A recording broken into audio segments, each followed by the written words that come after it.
Necessitem una societat de nens i adolescents que puguin experimentar i entendre el sexe no com un espai de dominació, sinó com un diàleg i una socialització amb iguals.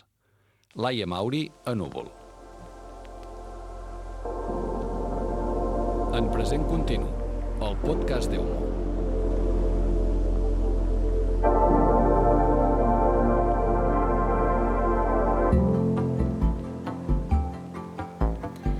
Benvinguts en Present Continu, el podcast d'Eumo, un espai on podreu escoltar en català experts en diverses matèries compartint opinions i reflexions.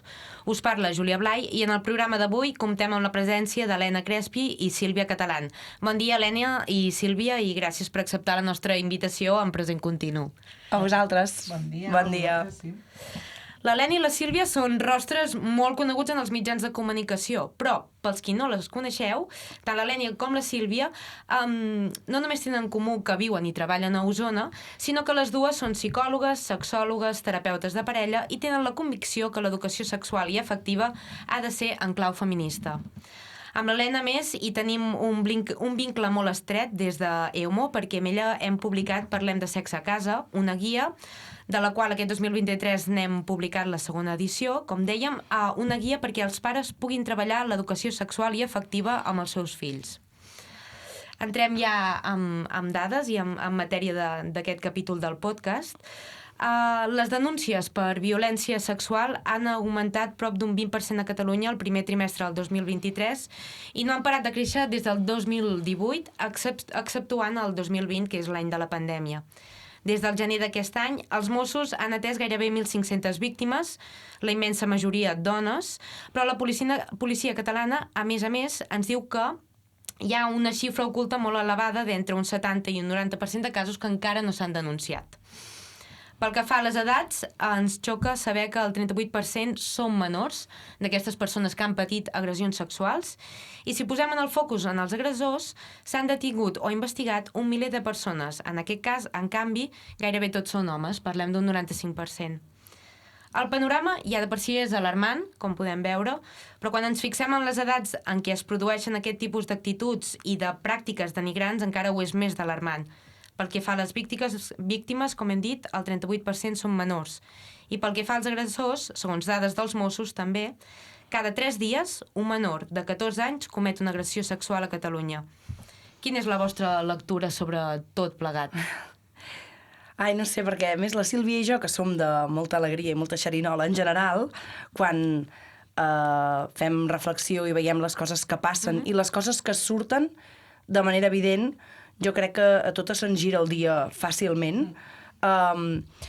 I jo la lectura que em faig és que el primer que he pensat és 2020, any de pandèmia, baixen les denúncies, però augmenta de manera descarada la violència masclista en l'àmbit de la parella i de les persones conegudes, que és amb qui vam conviure, i és el lloc on menys es denuncia. És a dir, que tot el que queda ocult, el dia que surti a la llum, si és que acaba sortint a la llum, no sé, potser llavors posarem les mesures necessàries damunt de la taula. Clar, anava una mica també per aquí la reflexió, perquè al final, com que tenim aquest número, no? Aquesta xifra de la vergonya que es diu, no? Que són totes aquestes agressions que no es denuncien, sembla com que ara que comencem a denunciar agressions, hi ha molta gent que diu, bueno, clar, és que denunciar està de moda. No és que denunciar estigui de moda, és que ara podem denunciar. I ara estan començant a sortir a la llum moltes agressions que abans no sortien per por a la denúncia, per por a les conseqüències, però també perquè no teníem ni idea que allò era una agressió sexual. I jo crec que la reflexió aquí, i quan parlem de menors, i suposo que ara ja entrarem i només, però la reflexió aquí és que cal, evidentment, molta educació a nivell sexual, però a més cal que tots tinguem molt clar què és una agressió sexual. I em fa l'efecte que això, la societat, com a societat, no ho acabem de tenir clar. I llavors, clar, moltes vegades ens sobta, no? Ostres, quantes denúncies? És que no totes les agressions sexuals denunciades són violacions. Violacions, entenem com a violació, penetració, bla, bla, bla. La violació típica, podríem dir. No totes són això. Clar, fixem-nos en la precocitat, no? En els casos de violència de gènere. Quins són els factors que creieu que ho afavoreixen? Per exemple, l'accés dels joves al porno, l'accés a me i a mà, l'acceso i exceso d'informació, però la poca educació o no? Clar, és això, és el... O sigui, jo sempre dic que al final cal educació i cal també educació en el criteri per entendre les coses que estem veient. Que al final sembla sempre, i no sé si a tu et passa, Helena, però a mi sí, cada cop que dic aquest discurs és com, clar, estàs demonitzant el porno. No, no demonitzo el porno. Qui el vulgui fer servir, escolta'm, però endavant, però l'hem de veure amb criteri. Sí. Hem de saber què és el que estem veient. I al final, l'exemple que poso sempre és el mateix. És, vale, quan jo veig una pel·li bèl·lica, on s'estan matant gent, on estan assassinant gent, on hi ha sang i fetge, jo entenc que això està mal fet.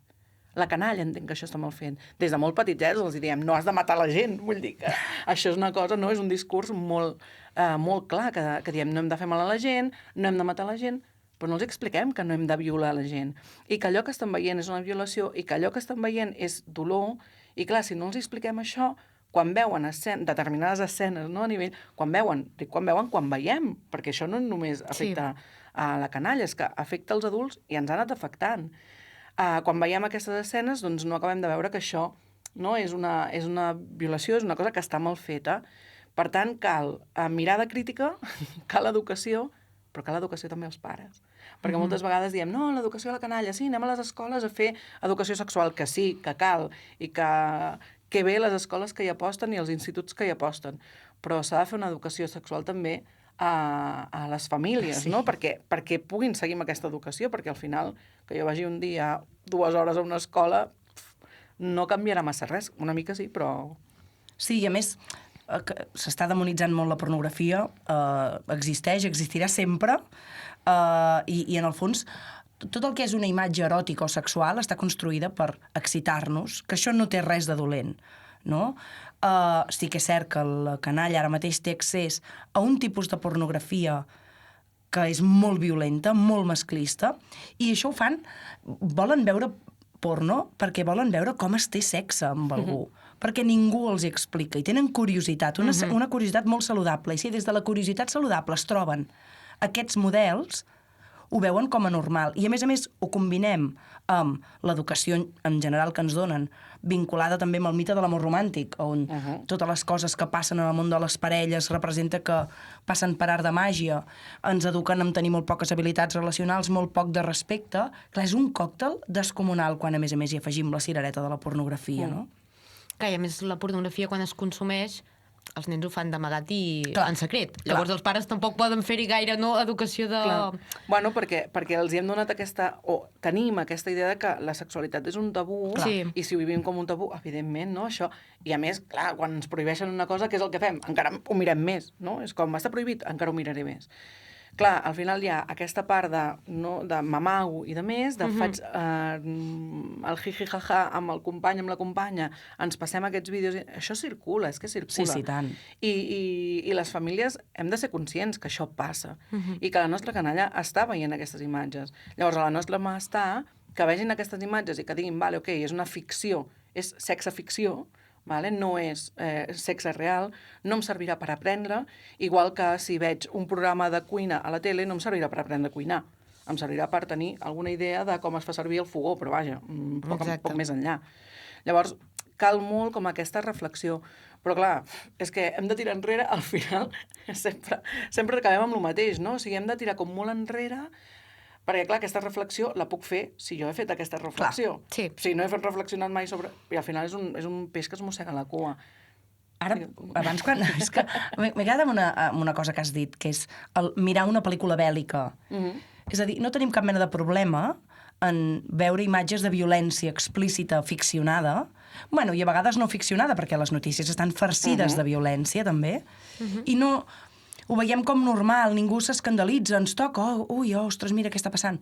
En canvi, la idea de veure una escena on, ja no parlo de pornografia mainstream, masclista, violenta, sinó una escena en la que dues persones comencen a tenir una trobada eròtica, és com, ai, no mirem, no? Ai. Ens costa molt més assumir el mirar una imatge o una escena on hi hagi sexualitat, cossos, plaer, que no pas veure unes imatges on hi ha violència i dolor. És més, quan veiem imatges de violència i dolor i d'aquesta violència explícita, què fem normalment? De forma natural comentem les imatges. I tant. Sí. Ostres, que desgraciats, fixa't què han fet, això està molt mal fet, quina merda, pobra gent, no? I fem un comentari, que és un comentari com molt subtil, molt natural. En canvi, què passa quan hi ha una escena de sexe? De sobte és com... Silenci. Absolutament. Nervis. Que nadie sepa nada. És com que ens mirem, no? Que s'acabi ràpid, que s'acabi ràpid. Vale. No, doncs fem el mateix. Ostres, mira que bèstia això que ha fet. O mira, ja tornem a ser amb aquesta escena de es fan 3 petons i tot és molt fàcil. I a vegades només amb això ja eduquem, perquè el que li estem dient a la canalla que tenim al davant és no, és que això no va així. Clar, si les coses fossin tan fàcils a la vida com sembla la ficció, doncs, bueno, clar, i al final el que anem esperant és que siguin així de fàcils i després les frustracions arriben a consulta. Arriben a consulta. Clar, un dels temes també que hem vist, no?, darrerament a les notícies, posem el cas d'aquesta presumpta agressió sexual a Badalona, en què tots els implicats eren menors d'edat i en què va ser una agressió sexual en grup. Què passa en aquests casos? Perquè els presumptes agressors agredeixen en grup per tal de ser acceptats en el col·lectiu? Què hi ha aquí? Com a component social, Clar, també? aquí hi ha un tema vinculat amb la masculinitat hegemònica, aquesta masculinitat masclista que és en la que s'educa els nostres nens, que té a veure amb això, en què un noi sol és capaç de fer fins a un límit, en grup aquesta fraternitat fa que entre ells s'animin a fer coses que potser creuen molt més les normes, inclús les normes legals. En aquest cas, és brutal. Una parella que decideixen trobar-se per tenir relacions sexuals i de cop i volta ell avisa els amics que vinguin. Clar, anem a compartir la meva parella, no? Aquest compadreo masclista de veniu, vosaltres també gaudiu de la meva parella, com si aquesta persona no fos una persona, fos un objecte sexual, que és com estan educant els nens en entendre que les dones som objectes, no? I ells són subjectes de desig i nosaltres objectes de desig, no? Però fixa't que hi ha al darrere, al final no és que comparteixis la teva parella, que escolta'm, si això és una cosa decidida entre els dos, pues que bé, no? I pot ser una festa i tu pots passar molt bé, sinó és m'importa molt poc el que tu vulguis o el que tu pensis, no? O sigui, jo crec que hi ha un punt també d'aquesta educació en la individualitat que tenim molt arrelada, no? En la nostra societat hem perdut molt aquesta idea, no? Del grup com a cosa positiva, no? I al final és, vale, què és el que vull jo? I m'és igual el que vulguis tu. Clar, llavors, per això deia abans, no? Cal una educació sexual, però cal una educació també en la crítica. Cal una educació també en aquesta visió de que l'altre és una persona com jo, que l'altre també sent, que l'altre també està allà per gaudir, i que si no està gaudint no té cap mena de sentit. I això és un discurs que contínuament anem dient per les escoles i pels instituts. És que el sexe és per passar-t'ho bé. I si tu estàs passant bé tu, però l'altre no s'ho està passant bé, no té cap mena de sentit. És més, plantegem-nos si tu t'ho estàs passant bé quan l'altre s'ho està passant malament, igual hi ha alguna cosa que no funciona aquí, no? Perquè, i quan els hi poses el paral·lelisme amb els videojocs, és com, vale, tu imagina't que convides a una amiga teva o un amic teu a jugar al FIFA a casa i a ell no li agrada el FIFA, perquè prefereix jugar, jo què sé, a l'Animal Crossing. El Mario Kart, és igual. Vale? Imagina't. Clar, si tu l'obligues a ell a jugar això, s'ho estarà passant bé? Segurament no. Tu t'ho passaràs bé? Sí, perquè guanyaré. Ja, vale, ok, guanyaràs. A costa de què? De que l'altre passi un mal moment. Llavors és com tota aquesta part, no?, de pensar en l'altre, de l'empatia, i tot això, o sigui, tot això crec que com a societat estem fallant estrepitosament en treballar-ho i en fomentar-ho. I si a més li sumem aquesta pressió social i aquesta pressió grupal, que dintre de les agressions sexuals en grup és el que juga moltíssim, perquè segurament si tu agafessis per separat a cadascun d'aquells energúmens, petits energúmens, podem dir-ho, això? Petits, sí. Igual em fan fora. No, energúmens, no crec que es mereixin gaire més nom. Clar, si agafem aquestes persones per separat i els hi preguntem, probablement el seu discurs sigui que Piolà està malament. Però és que potser quan han estat allà, no s'han adonat ni tan sols que això, perquè era com, que guai, festa, tal, no sé què, hòstia, que fort, tal. No eren conscients de... Clar, i això no els eximeix de culpa, ni molt menys, Vull dir, aquí no estic dient que se'ls... No, o sigui, el que han fet és molt greu i això ja entrarien aquí temes legals i de més, que no m'hi ficaré. Però és molt greu i no se'ls pot disculpar perquè el que han fet és molt greu i han de ser conscients. Però és veritat que moltes vegades, rere això, hi ha aquesta inconsciència de, mira, doncs ens ho estan passant tots bé, no sé què... I ningú pensa en la noia que potser no volia que tot això estigués passant. Perquè aquella noia no és una noia, és un objecte, que és el que deies tu, Helena Crespi, abans. Clar, trobem casos d'agressors menors de 14 anys, per tant, és un tema d'aquesta precocitat, que estem veient una precocitat en la violència de gènere, i això es pot lligar amb el que vosaltres defenseu, que l'educació sexoafectiva s'ha de fer des del moment zero. Des del moment en què neix l'infant ja s'ha d'anar treballant.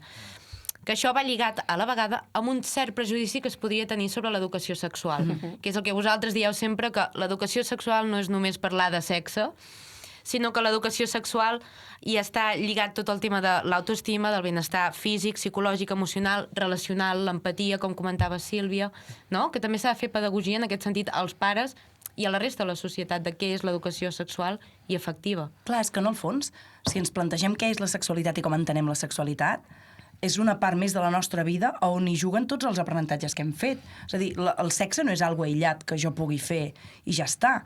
És una relació que jo tinc amb mi mateixa i que puc tenir amb d'altres persones. Llavors, les regles del joc són les mateixes com per qualsevol altra relació interpersonal. És ens hem de respectar, hem de tenir empatia, hem de tenir clar que jo no sóc molt fan de la paraula consentiment, sóc més fan de la paraula consens i entusiasme, com diu Belolit. I aquí hi ha de jugar amb tot, és a dir, l'entusiasme per jugar tots dos al FIFA, no? Totes dues al FIFA, ja et convidaré a casa, hi ha de ser, jo no puc obligar la Sílvia a jugar al FIFA si no li agrada, doncs el mateix entusiasme hi ha d'haver a l'hora de tenir relacions sexuals. Llavors, tot això forma part de les relacions humanes, no? Del com jo tinc clar què sento, com em valoro, com em respecto i què sent, com valoro i com respecto a l'altra persona. I llavors hi afegim la sexualitat, a més. Ja està. Fàcil, no? Que al final l'educació sexual, educar sexualment als nostres joves, és un acte de responsabilitat social, perquè és això, estem educant en el vincle, no?, d'aquestes persones i que aquestes persones puguin tenir bons vincles i puguin construir bones relacions al voltant és primordial. Clar, parlem de menors de 14 anys. És que realment són nens. Són nens i nenes. Vull dir, és que realment no estan preparats per això. De fet, no és una qüestió moral de no, fins als 18 no pots tenir la teva primera relació. No, això cadascú que la tingui quan vulgui. És una qüestió de que amb 14 anys tu no hauries d'estar pendent, no?, de fer aquest tipus d'agressions, perquè hauries d'estar construint-te, estudiant, divertint-te, passant-ho bé i sent un nen al final. Però, clar, també hi ha una certa part, no?, de societat, bueno, sí, com d'educació en la societat que empeny com a l'adultesa de forma molt ràpida, no? I no ho sé, igual estem fent créixer la canalla com molt ràpidament i molt... Sí, jo crec que hi ha hagut com un menysteniment de l'adolescència, per exemple, no? És a dir, les famílies, la societat vol que l'adolescent assumeixi unes responsabilitats, no? I que comenci a fer coses responsables i coses de més gran, no? I assumir segons quines responsabilitats, però per segons quines altres no li interessa que hi entri i tampoc prepara aquestes persones per entrar-hi, no? Llavors, clar, és una contradicció molt gran que tu et diguin sigues gran, ja ets gran, sí, però per l'altre no. Per l'altre no, i a més, sigues gran sense conseqüències. Aquí està. Perquè, clar, si a més és com, no, tu tens unes responsabilitats, però després no hi ha conseqüències. Si aquestes responsabilitats no les fas, si ho fas malament, no tot aquest... És que no vull entrar en el discurs del bonisme, no? Perquè jo crec que sí, que hi ha famílies que estan educant molt bé, però és veritat que hi ha, hi ha una certa tendència a que els actes no tenen conseqüències, no? I els adolescents i els joves moltes vegades exigeixen que no hi hagi conseqüències. És com, no, disculpa, és que tu ho has fet malament, si has copiat en un examen suspendràs, si has fet mal a una persona, doncs haurem d'aplicar un càstig, no sé si no m'agrada la paraula càstig, però sí, no? Com una conseqüència. Una conseqüència. Sí. I crec que moltes vegades no són conscients de que els actes tenen conseqüències. I aquí jo crec que hi ha un punt també, i podríem fer un debat aquí filosòfico-legal, educatiu enorme. Potser totes aquestes cadires que tenim al davant es poden omplir de molts professionals i fer aquest debat encès, però clar, és que realment jo crec que és això, no? És com tot un tema educatiu, però molt a l'engròs. De fet, la majoria d'agressors s'estan trobant que no hi ha conseqüències, no? I aquest és el gran tema, siguin menors, siguin majors, no hi ha conseqüències. Ara mateix jo tinc al cap uns quants casos d'agressions sexuals i els agressors campen tranquil·lament i a sobre s'envalentonen, no? I no els hi passa res. En canvi, a les víctimes d'aquestes agressions sempre se les mira malament i els hi repercuteix. No només en la seva vida, de les agressions se'n sobreviu, no? I pot seguir vivint, evidentment, però l'entorn no et mira igual, no? I és més negatiu per una víctima que per un agressor. I això a mi em sembla increïble. Bueno, perquè hi ha aquesta idea moltes vegades, no?, amb aquestes denúncies, aquest discurs molt que ve de la ultradreta Chunger, de, clar, les denúncies falses. Miri, escolti'm, és que no, saps? O sigui, difícilment una dona s'inventarà això, que evidentment hi haurà que s'ho inventi, però no te digo que no. Però, bueno, que s'ha demostrat que el número de denúncies falses és el 0,0001, no?, de totes les denúncies que hi ha. Però, clar, és això. O sigui, fixa't, no?, com al final, quan tu denuncies, la culpable ets tu perquè vols malmetre l'honor d'aquell senyor que tu estàs dient que... I clar, si ens anem a denúncies a personatges públics, cas, no? Sí. Vull dir, clar, ens anem... O al Johnny Depp. Johnny Depp. Karim Benzema, ara que se'n va del Madrid, també està implicat en molts temes. I no passa res, és el puto amo. O sigui, no passa res. El que sí, per exemple, els menors de 14 anys legalment estan impunes d'aquests actes, perquè la llei no ho empara. En aquests casos, quan són tan petits, parlem de víctimes i agressors, clar, tenen una vida per endavant. Com se'ls educa sexualment post l'agressió? Com se'ls torna a encarrilar tant un que ha estat víctima com l'agressor? Possiblement és més fàcil desfer i reconstruir un menor que no pas una persona adulta. No sé, Sílvia, què en pensaràs? No crec que n'haguem parlat mai d'això. No, mira, estava pensant, és una bona pregunta i així a priori no sé massa què respondre sense fotre'm en un jardí del qual després no pugui sortir. Clar, sí, clar, és que un agressor sexual de menys de 14 anys és això, és que és un nen. Clar. I llavors, segurament aquí ha fallat molt el sistema, ha fallat molt una educació, ha fallat molt un entorn, i aquí hi hauria d'haver una tasca brutalment gran de reinserció, tot que no m'agrada massa aquesta paraula, però bueno, com de tornar, no?, a una societat que entengui que tot allò està malament, i en aquest sentit entenc que és el que volies dir, no creus? Vull dir que és més fàcil com treballar amb un cervell de 14 anys que no amb un de 45. Exacte, sí. Però tot i així se'ls ha de tractar com a agressors, que és el que han estat, sobretot per respecte, perquè al final sempre posem l'incidència, no?, i l'accent en l'agressor, i la víctima ens l'oblidem una mica, i és com, bueno, és que per respecte a la víctima, aquesta persona no pot quedar impune. Per molt que hagi estat també una víctima del sistema, bla, bla, bla, bla, bla, bla, no sabia el que es feia, ok, tot el que tu vulguis. Però hi ha d'haver una reparació. I aquí és on jo no sé quina... Bueno, és que ara està, o sigui, com pensant en veu alta, no sabia el que es feia, però la majoria de nois de menys de 14 anys no són agressors sexuals. Exacte. És a dir, que la resta de nois saben que això no es pot fer. Per què uns sí i d'altres no? Doncs perquè alguns s'han enganxat molt més i els hi creuen moltes altres coses, que interseccionen moltes coses. Però la socialització de gènere, aquest educar els nens per convertir-se en nens, nois, homes en majúscules, té a veure amb això, en què eduquem els nens perquè es creguin que tenen més dret a fer segons quines coses per sobre d'altres, no? I en aquest cas, doncs, aquesta canalla s'han cregut que tenen més dret a utilitzar el cos d'una persona sense demanar-li a aquella persona si té ganes de jugar a això, i a sumar-hi gent a fer el que sigui pel seu gaudi sexual en detriment del dolor físic i emocional de l'altre, no? I jo potser diria que no tant pel gaudi sexual, perquè això és una cosa que hem parlat moltes vegades, que al final les agressions sexuals són més agressions que no pas sexuals. Exacte. Vull dir que no és tant per anar a buscar el plaer sexual, sinó és el plaer de dominació, és el plaer de fer mal, no? I ostres, quan trobem el plaer en fer mal a l'altre, hem de plantejar-nos molt fort què està passant amb aquella persona. En general, no? Lo sensat, lo lògic, lo social i lo sa seria que fer mal a l'altre sigui una cosa que no ens agrada. Clar. I quan gaudim amb això... Clar, és l'abús de poder, no? És el creure que tu tens el dret de fer això senzillament perquè pots i perquè li pots fer a l'altre, no?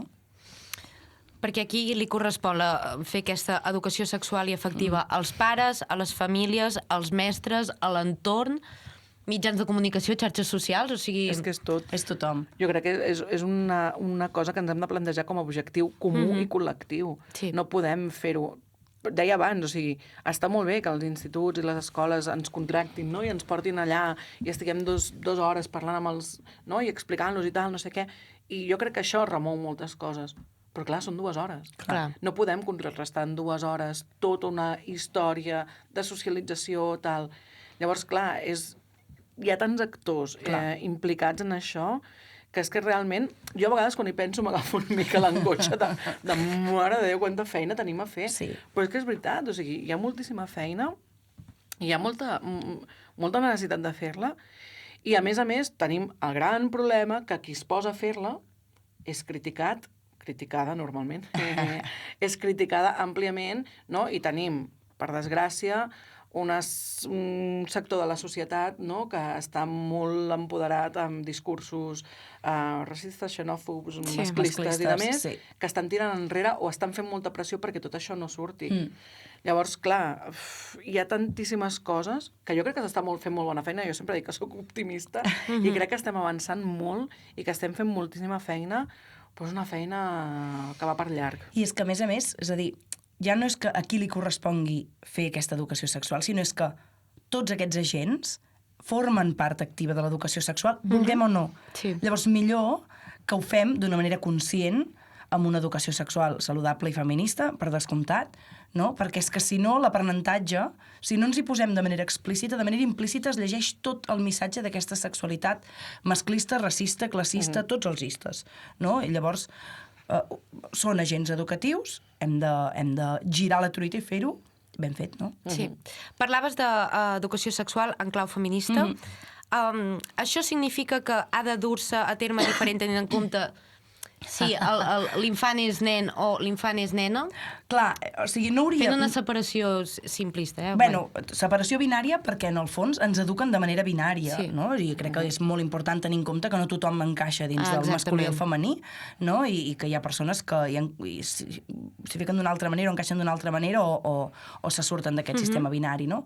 Però, clar, si a mi això m'ho preguntessis en el nostre món ideal, que crec que el món ideal de la Sílvia i el meu s'assemblen molt, no hauria de ser diferent. No, exacte. Però en la realitat veiem que sí, i que, malauradament, ara mateix no ens podem permetre el luxe d'educar igual perquè la resta de la societat està educant diferent, no? Llavors, jo crec que potser comença a ser hora que posem una mirada amb els nostres nens, sense criminalitzar, sobretot. Però és que, clar, la societat en la que vivim és tan masclista, és tan subtil l'educació masclista que ara mateix estem rebent, que els nens ni se n'adonen, tot ho anem normalitzant de petits granets de sorra en petits granets de sorra, anem col·leccionant i llavors es crea aquest monstre, que és aquest masclisme més evident.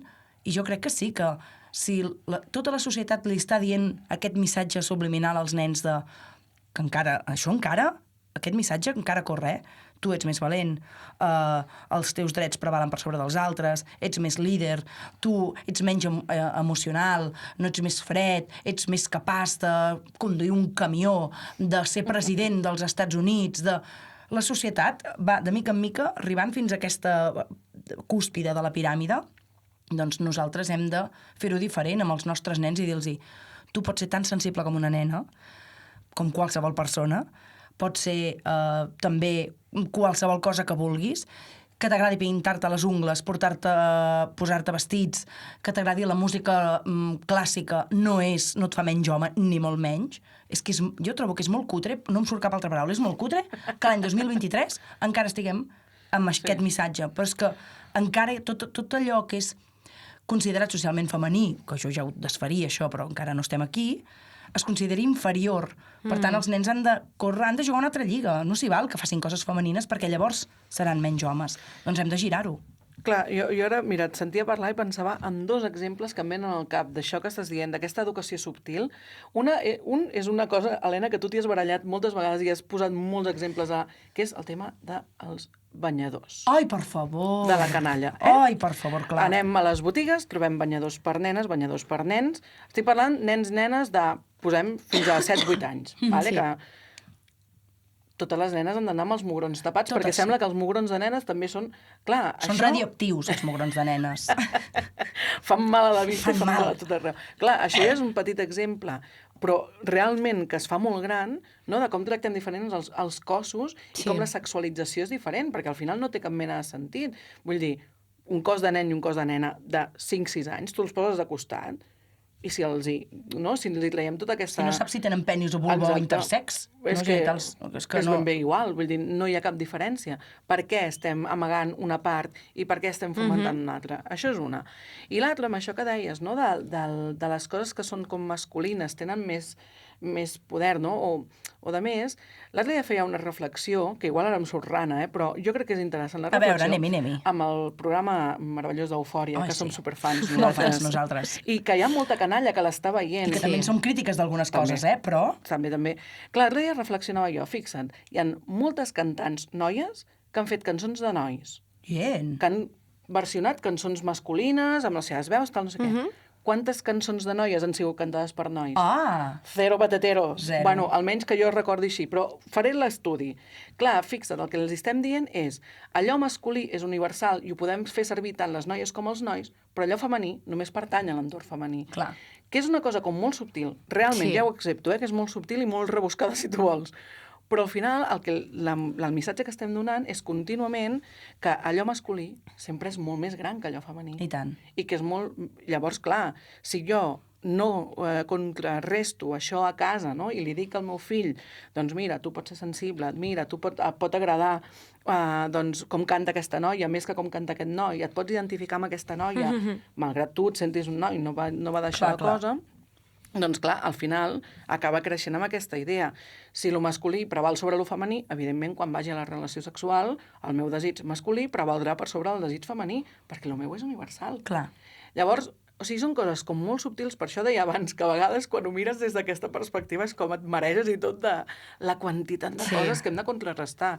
I tu deies, no? O sigui, hi ha mitjans de comunicació implicats, és que i les xarxes socials, que les xarxes, clar, els joves viuen dins les xarxes socials. Sí. Clar, Instagram, TikTok... Sí, i a mi em preocupen els referents que estan consumint les noies, perquè són referents on el model estètic normatiu és molt concret i cada cop hi ha més noies que per sentir-se desitjables, que és com les eduquen, doncs acaben retocant-se inclús a cop de bisturí cada cop més joves, però em preocupen molt els referents que tenen els nois.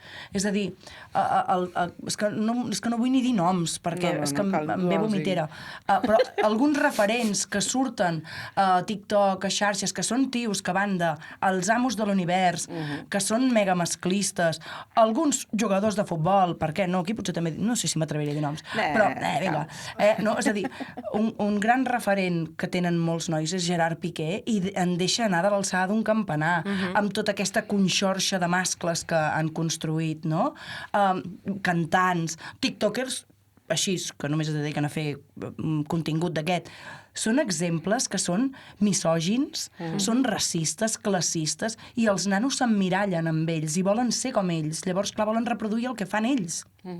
I es reprodueixen conductes que van en contra dels drets humans, i això és molt gros. Per petita que sigui, va en contra dels drets humans. Per això deia abans, no?, que educar en aquesta visió crítica. És a dir, no es tracta de prohibir que la canalla vegi això, perquè al final ho acabaran veient. Si no ho veuen a casa, ho veuran al telèfon d'un amic, d'un cosí, de tal, no sé què. Però igual.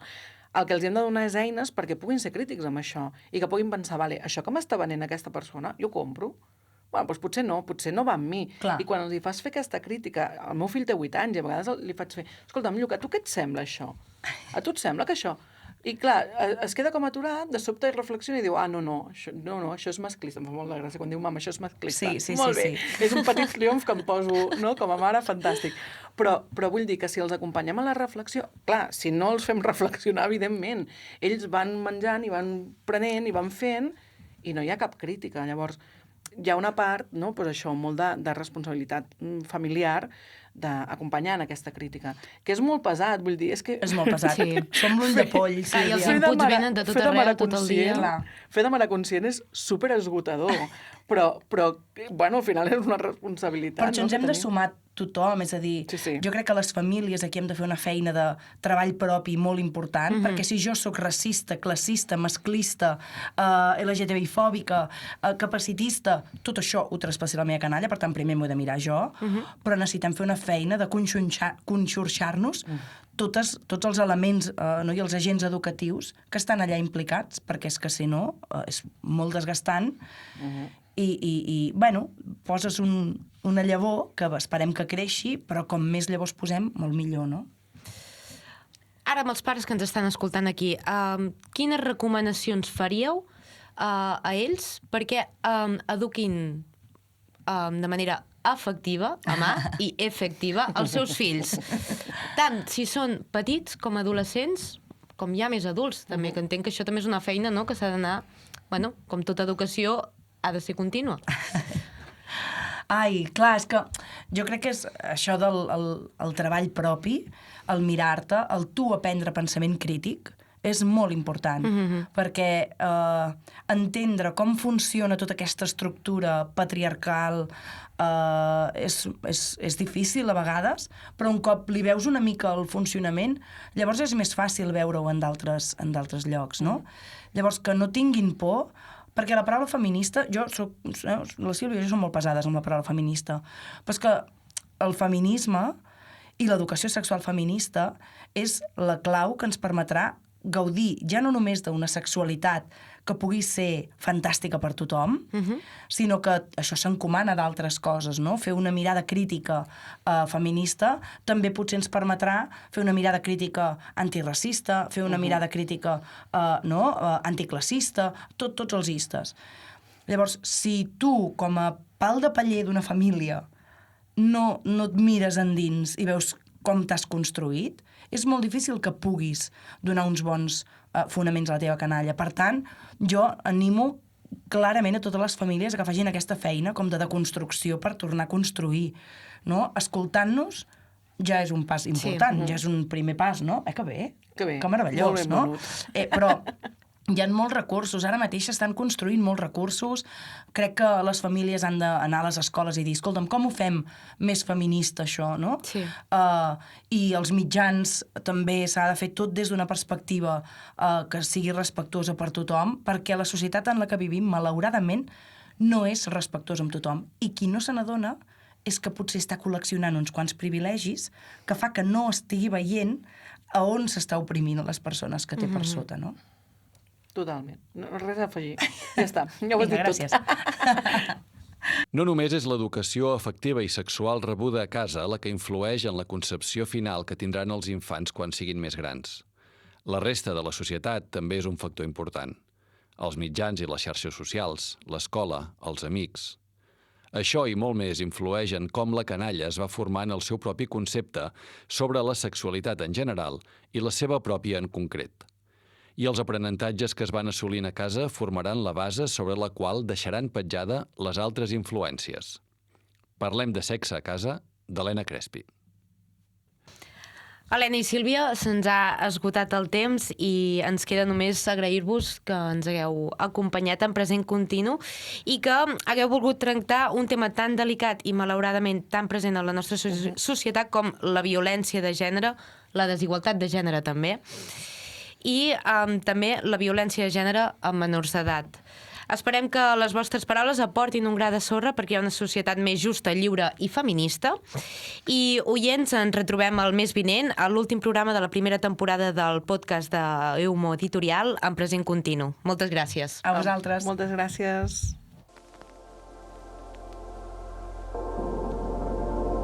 En Present Continu, el podcast d'Eumo.